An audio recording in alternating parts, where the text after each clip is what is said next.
Kisah Kabil dan Habil adalah salah satu cerita yang sangat terkenal dalam sejarah Islam. Mereka adalah putra dari Nabi Adam dan Hawa, dan kisah mereka menjadi pelajaran berharga tentang keadilan, kecemburuan, dan takdir Allah. 1. Latar belakang kisah setelah Nabi Adam dan Hawa diturunkan ke bumi oleh Allah karena melanggar perintahnya, mereka berdua mulai menjalani hidup sebagai manusia pertama di bumi. Mereka diberkahi dengan keturunan, salah satunya adalah dua putra yang bernama Kabil dan Habil. Menurut sejarah, Allah menetapkan bahwa setiap kali Hawa melahirkan, ia akan melahirkan sepasang anak kembar, satu laki-laki dan satu perempuan. Hukum pada masa itu memperbolehkan setiap anak laki-laki menikahi saudara perempuan yang tidak sekembar dengannya. 2. Perintah Allah tentang pernikahan ketika Kabil dan Habil sudah mencapai usia dewasa, Nabi Adam menerima wahyu dari Allah yang memerintahkan agar Kabil menikah dengan saudara kembar Habil, dan Habil menikah dengan saudara kembar Kabil. Namun, saudara kembar Kabil adalah perempuan yang cantik, sedangkan saudara kembar Habil memiliki penampilan yang biasa saja. Karena itu, Kabil menolak perintah tersebut. Ia merasa berhak mendapatkan saudara kembarnya sendiri yang lebih cantik. 3. Perintah untuk berkurban melihat sikap Kabil yang keras kepala, Nabi Adam akhirnya memohon petunjuk kepada Allah. Allah kemudian memerintahkan agar keduanya, Kabil dan Habil, mempersembahkan kurban kepadanya.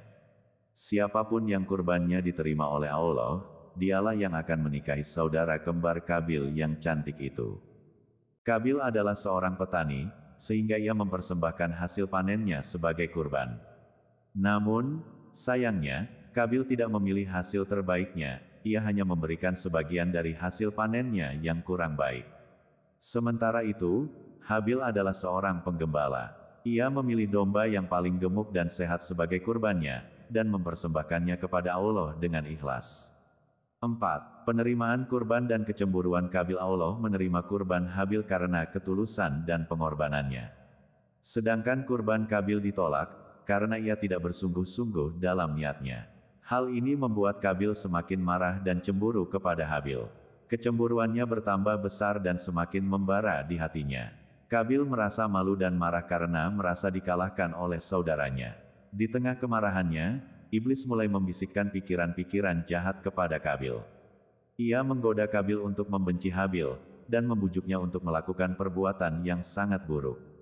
5. Kabil membunuh Habil. Setelah terus dipenuhi rasa benci dan cemburu, Kabil akhirnya memutuskan untuk melakukan tindakan keji. Suatu hari, ketika mereka berada di padang, Kabil mendekati Habil dengan niat jahat. Habil yang menyadari niat buruk saudaranya itu hanya bisa mengingatkan dan berkata, "Jika engkau mengulurkan tanganmu untuk membunuhku, aku tidak akan melawan, karena aku takut kepada Allah, Tuhan seluruh alam." Namun, hati Kabil sudah dipenuhi dengan kebencian dan amarah. Ia tetap membunuh Habil, meskipun saudaranya itu tidak melawan. Itulah pembunuhan pertama dalam sejarah manusia, dan Kabil menjadi orang pertama yang melakukan dosa membunuh. 6. Penyesalan dan hukuman Kabil. Setelah Kabil membunuh Habil, ia merasakan ketakutan dan penyesalan yang mendalam. Ia tidak tahu apa yang harus dilakukan dengan jasad Habil. Pada saat itu, Allah mengirimkan seekor burung gagak untuk menunjukkan cara mengubur mayat. Burung gagak tersebut menggali tanah dengan paruh dan cakarnya untuk mengubur bangkai burung lainnya. Dari situ, Kabil memahami bahwa ia harus mengubur jasad saudaranya. Setelah mengubur Habil, Kabil terus hidup dengan rasa bersalah yang berat. Ia menjadi contoh pertama dari orang yang mengikuti hawa nafsu dan berbuat zalim kepada saudaranya. Dalam Al-Quran, kisah ini diabadikan sebagai pelajaran bagi umat manusia, bahwa kecemburuan dan hawa nafsu dapat membawa seseorang kepada dosa besar. Pelajaran dari kisah Kabil dan Habil. Kisah Kabil dan Habil memberikan banyak pelajaran penting, antara lain: 1. Bahaya kecemburuan. Kecemburuan dapat menghancurkan hubungan persaudaraan dan menyebabkan dosa besar. 2. Kebaikan dan keikhlasan. Allah selalu menerima amal yang dilakukan dengan ikhlas dan kebaikan hati. 3. Pentingnya mengendalikan hawa nafsu, tidak mengikuti bisikan iblis dan hawa nafsu adalah hal penting agar seseorang terhindar dari perbuatan jahat. 4. Tanggung jawab moral, pembunuhan pertama yang dilakukan oleh Kabil menjadi pengingat bagi manusia bahwa nyawa sangat berharga, dan membunuh orang lain adalah dosa besar. Kisah ini mengajarkan bahwa setiap manusia memiliki pilihan untuk berbuat baik atau buruk. Allah memberikan petunjuk yang jelas tentang apa yang benar dan salah, namun pada akhirnya, setiap manusia memiliki tanggung jawab atas pilihannya sendiri. Setelah peristiwa pembunuhan tersebut, hidup Kabil berubah drastis. Rasa bersalah, ketakutan, dan penyesalan menghantuinya setiap hari. Ia merasa bahwa dosa yang telah dilakukannya begitu besar, dan ia sadar bahwa Allah sangat murka atas perbuatannya. Ini menjadi awal dari berbagai pelajaran yang Allah sampaikan kepada umat manusia melalui sejarah kehidupan Nabi Adam dan keturunannya. 1. Kabil mengasingkan diri. Setelah mengubur jasad Habil, Kabil merasa tidak pantas lagi tinggal bersama keluarga Nabi Adam. Ia merasa malu dan terasing dari keluarganya. Akhirnya, ia memutuskan untuk meninggalkan tempat tinggalnya dan mengasingkan diri. Dalam pengasingannya, Kabil tetap hidup dalam penyesalan dan ketakutan. Ia menjadi cemas dan gelisah, seolah-olah melihat bayangan Habil yang menghantuinya setiap waktu.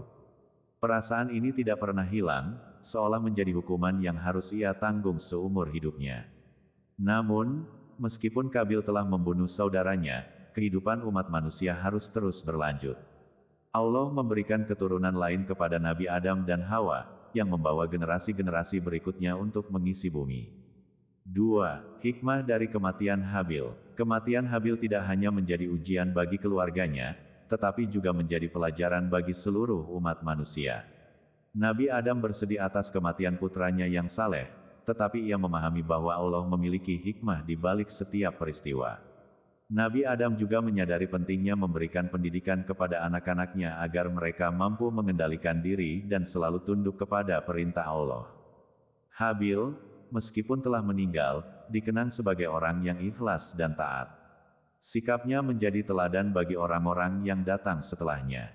Allah juga menegaskan dalam Al-Quran bahwa siapa saja yang membunuh jiwa tanpa alasan yang dibenarkan, maka ia seolah-olah telah membunuh seluruh manusia.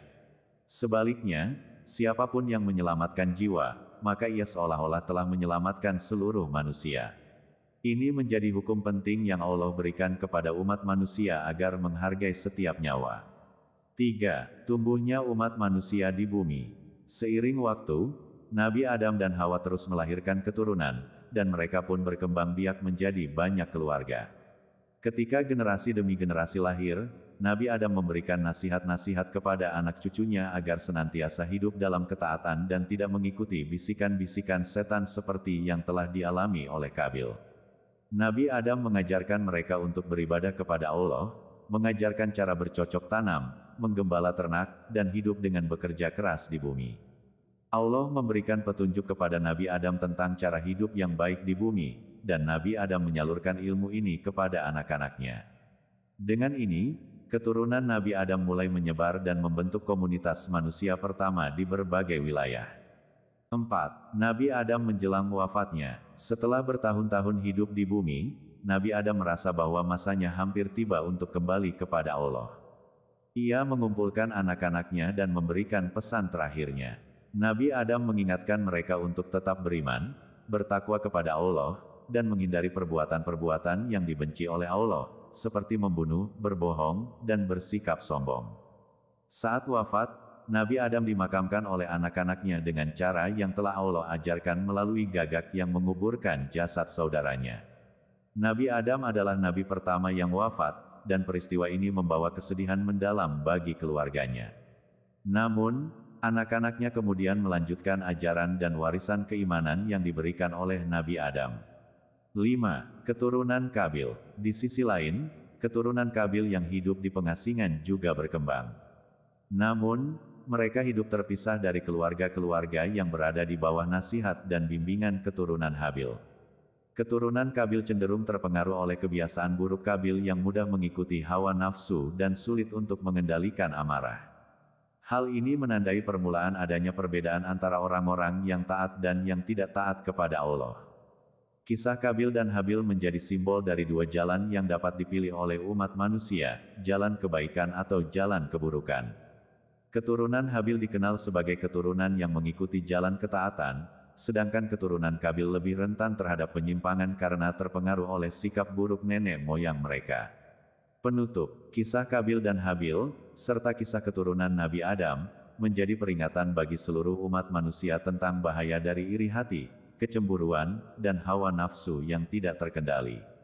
Kisah ini juga menunjukkan betapa berharganya nyawa manusia di hadapan Allah dan mengajarkan pentingnya untuk menghormati hak setiap orang. Allah menciptakan manusia untuk menjalani kehidupan di bumi dengan keimanan, kebaikan, dan saling menghormati satu sama lain.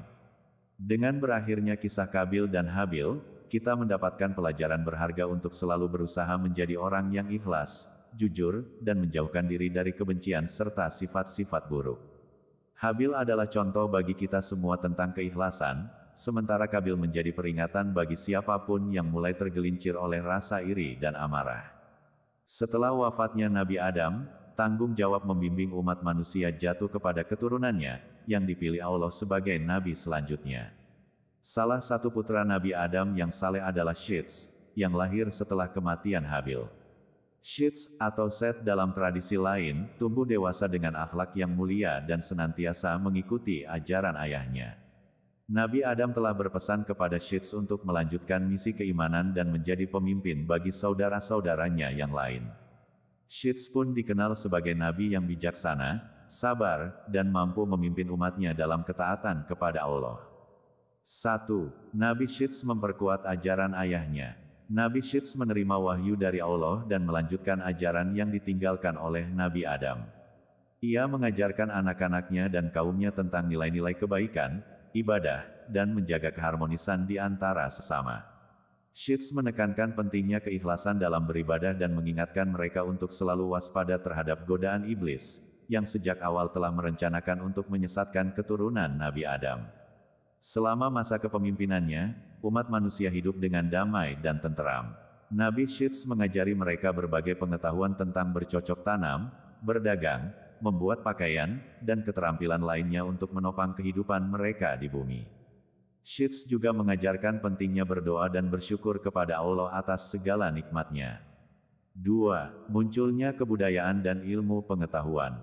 Seiring berkembangnya umat manusia, mereka mulai menciptakan berbagai alat dan teknologi sederhana untuk membantu kehidupan sehari-hari. Mereka belajar bagaimana membangun rumah, menyalakan api, serta menggunakan berbagai bahan dari alam untuk keperluan hidup. Masa ini dikenal sebagai periode awal perkembangan ilmu pengetahuan dan kebudayaan manusia. Selain itu, Nabi Syits juga mengajarkan seni tulis-menulis kepada anak-anaknya, sehingga mereka bisa mendokumentasikan ajaran dan pengetahuan yang mereka miliki. Hal ini membantu umat manusia dalam menjaga warisan ajaran keimanan dari Nabi Adam dan mengembangkan kemampuan intelektual mereka. 3. Godaan iblis terhadap keturunan Kabil.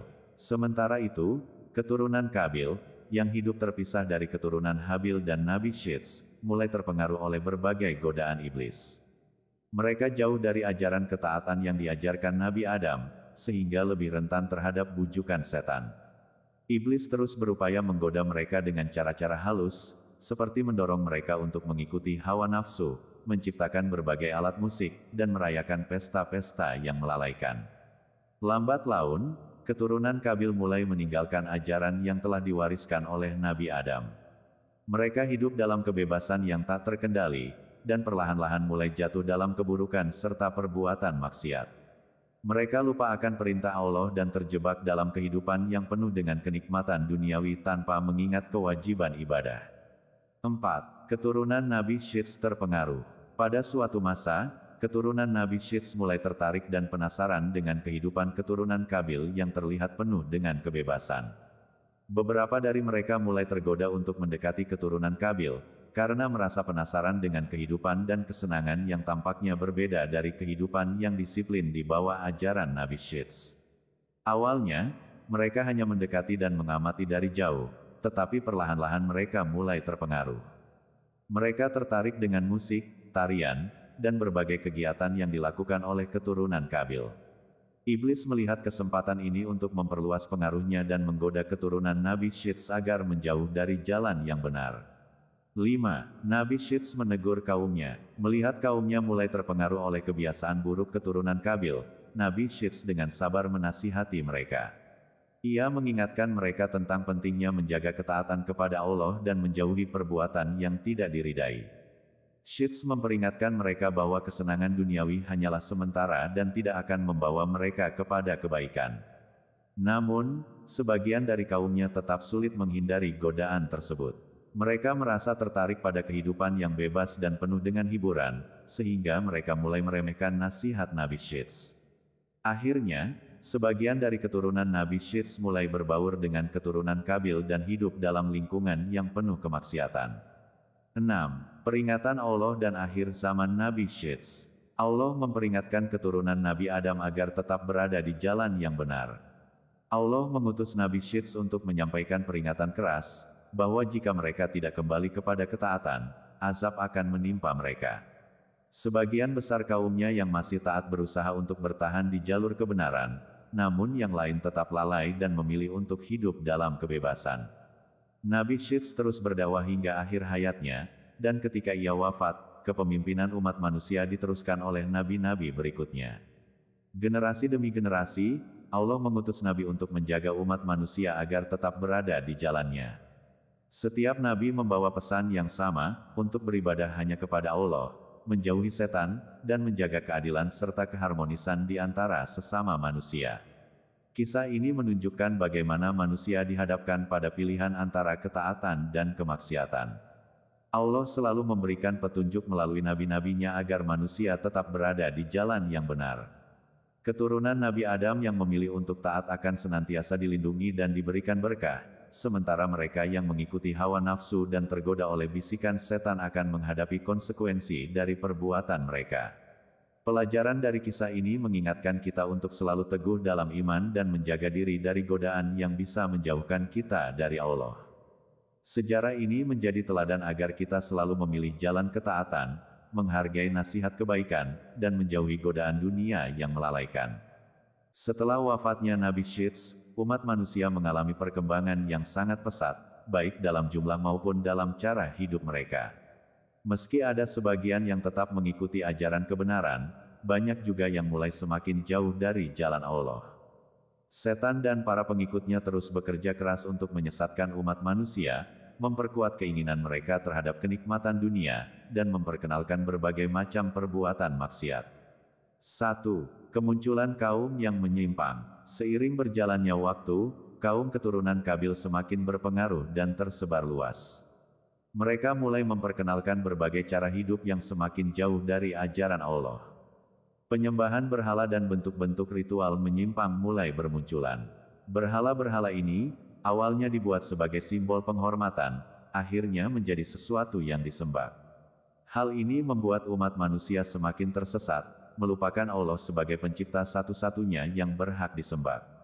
Ketika berhala-berhala mulai disembah, ajaran ketauhidan yang dibawa oleh Nabi Adam dan Nabi Syits hampir sepenuhnya terlupakan di kalangan sebagian besar umat manusia.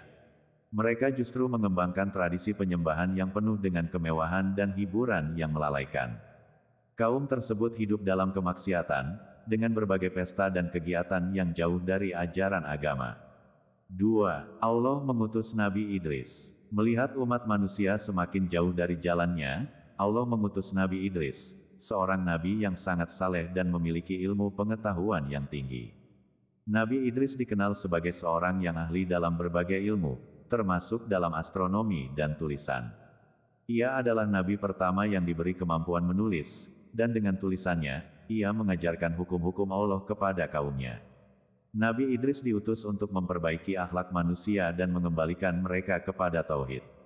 Ia memperingatkan kaumnya akan bahaya menyembah berhala dan hidup dalam kemaksiatan. Nabi Idris mengajarkan bahwa kehidupan dunia hanyalah sementara, dan manusia harus mempersiapkan diri untuk kehidupan yang kekal di akhirat.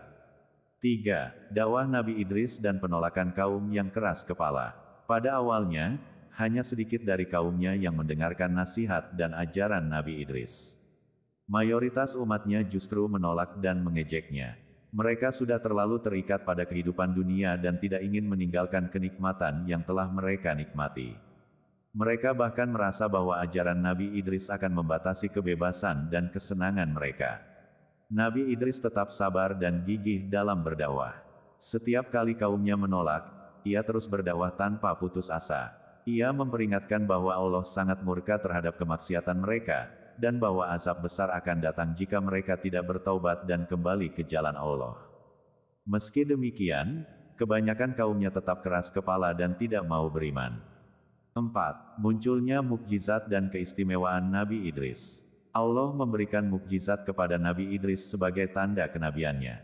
Salah satu keistimewaan Nabi Idris adalah ia diangkat ke langit oleh Allah sebagai bentuk kemuliaan.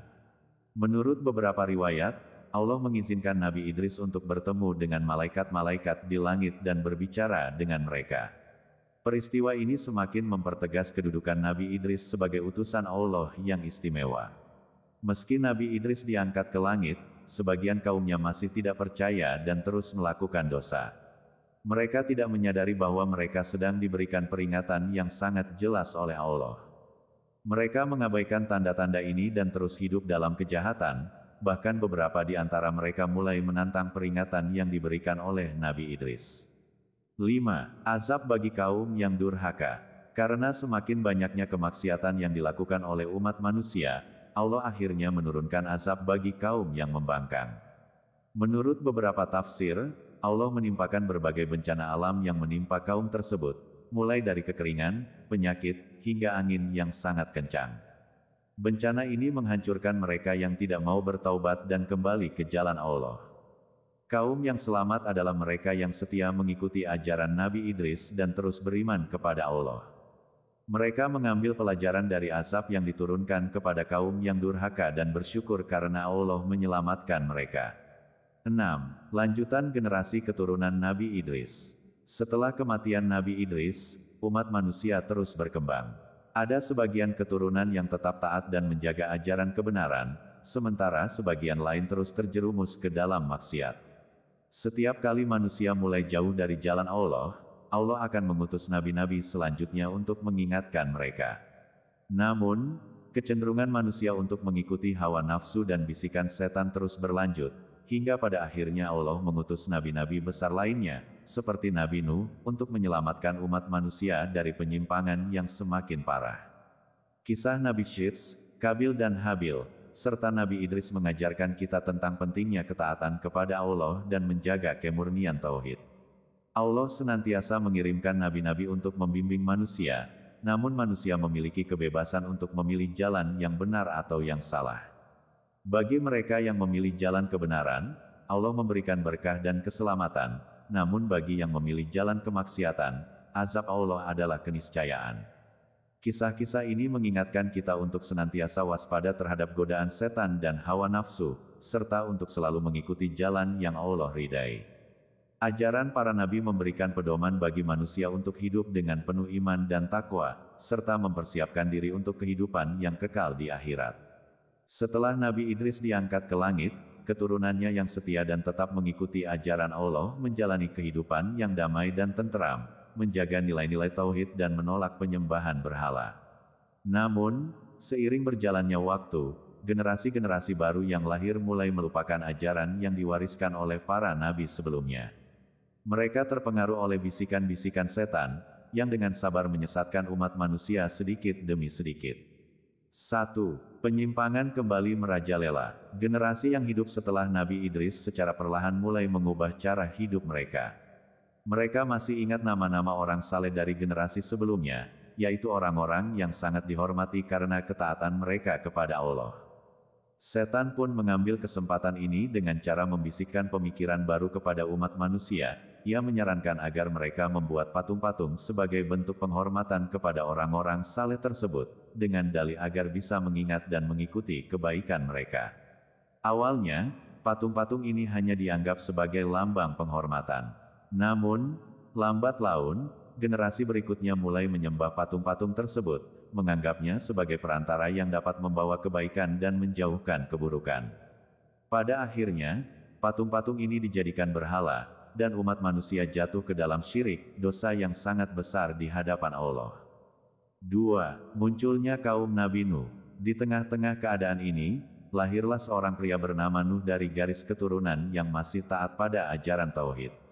Nabi Nuh tumbuh sebagai pribadi yang jujur, sabar, dan taat kepada Allah.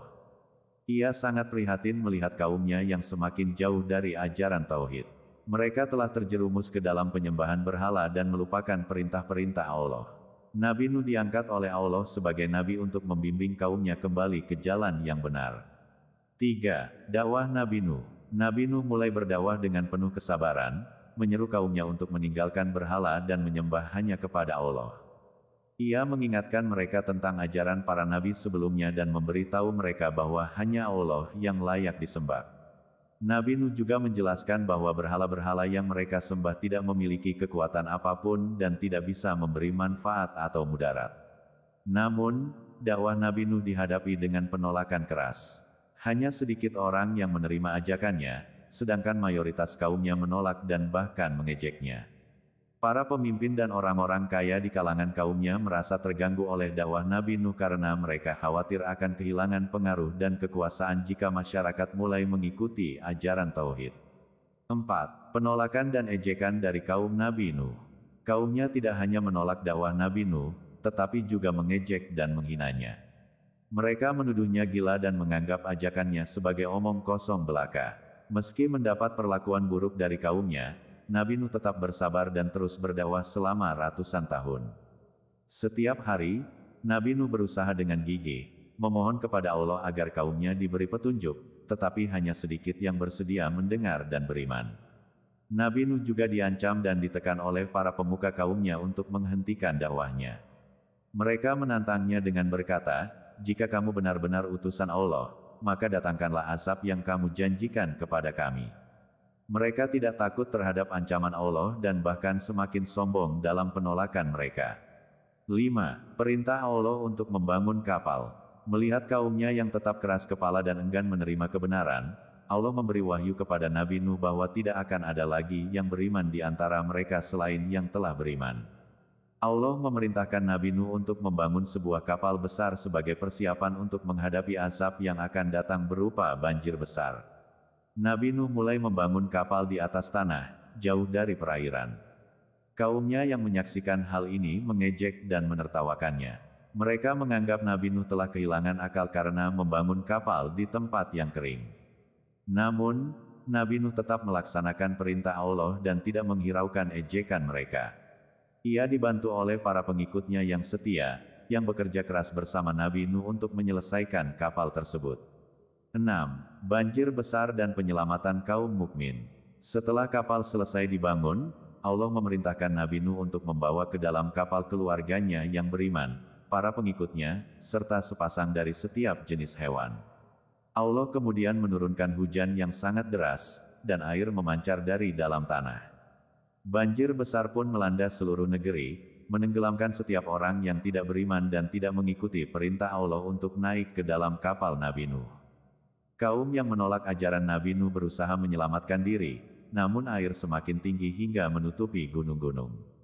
Salah satu yang tenggelam adalah anak Nabi Nuh yang tidak mau beriman dan memilih untuk tetap tinggal bersama kaumnya yang kafir. Nabi Nuh sangat sedih melihat anaknya tenggelam, namun ia tahu bahwa keputusan Allah adalah yang terbaik. 7. Setelah banjir dan permulaan umat yang baru.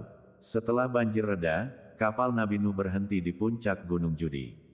Nabi Nuh dan pengikutnya yang selamat keluar dari kapal dan memulai kehidupan baru di atas bumi. Mereka adalah umat yang tersisa setelah kaum yang durhaka dibinasakan oleh Allah. Nabi Nuh mengajarkan mereka untuk tetap berpegang teguh pada ajaran tauhid, menjauhi berhala, dan menjalani kehidupan yang penuh ketaatan kepada Allah. Nabi Nuh melanjutkan dakwahnya kepada keturunannya, agar mereka tetap beriman dan menjauhi perbuatan yang mengarah kepada kemaksiatan. Dari keturunan Nabi Nuh inilah kemudian berkembang umat manusia yang baru, yang menjadi generasi penerus di bumi. Kisah Nabi Nuh adalah salah satu kisah yang penuh dengan pelajaran tentang kesabaran, keteguhan iman, dan kekuasaan Allah. Allah menunjukkan kepada umat manusia bahwa Dia berkuasa untuk menyelamatkan mereka yang beriman dan membinasakan mereka yang durhaka. Kisah ini mengingatkan kita akan pentingnya untuk selalu taat kepada Allah dan untuk tidak sombong serta menolak kebenaran yang datang darinya. Nabi Nuh menjadi teladan kesabaran dalam berdakwah, meskipun menghadapi tantangan yang sangat berat. Ia mengajarkan kita bahwa iman yang kuat harus dipegang teguh, meskipun menghadapi berbagai rintangan dan penolakan dari sekitar. Allah selalu memberikan jalan keluar bagi hambanya yang taat dan menunjukkan kuasa-Nya dengan memberikan azab bagi mereka yang sombong dan keras kepala dalam kekafiran.